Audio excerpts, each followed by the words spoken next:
December 18, 2025. I might have started saying that too quickly. I'll just repeat it. December 2025. Just gonna read yet another Tumblr post I've just posted. Hello, little cutie patootie. Off the laptop.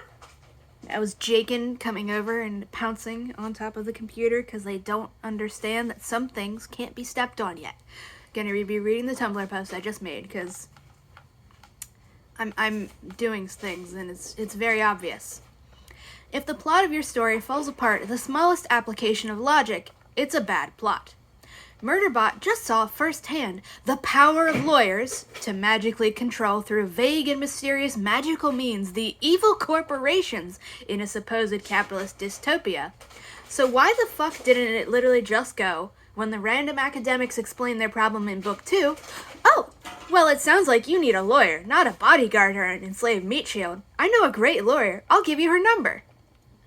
And the answer is because if Murderbot behaved in a way that's logically consistent with everything that just happened in book 1, then Martha Wells wouldn't be able to shoehorn this plot in, even though it does not make sense on too many layers to count. Especially because Murderbot's original plan was literally easier and safer. It was literally just going to hack one of the non-living ships and sneak in, then sneak back out with no middleman or paper trail.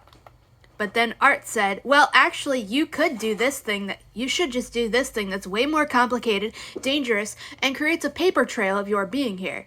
And then the entire story gave up on even pretending to make sense, and we just go along with Art's plan as though that original plan didn't exist and wasn't better in literally every way.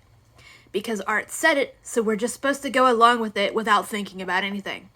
And again, if you actually conceptualize Murderbot as a character who has just lived through the life-changing events of Book 1, then the obvious solution here is, here's the number for a great lawyer I know that will be able to solve all your problems, and she'll probably even do it for free, but don't quote me on that. But that wouldn't let the plot happen in the way Martha Wells has decided it has to happen, so we don't do that. If your plot can only exist by sacrificing character logic, it's not a good plot.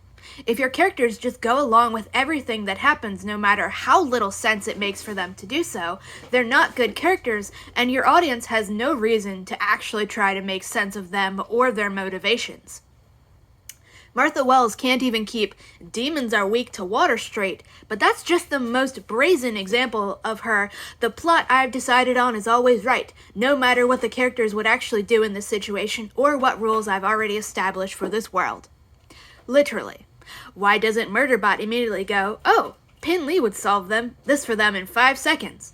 And it's because that kind of basic logic and continuity of character doesn't suit the plot Martha Wells has decided is going to happen. It's just bad writing.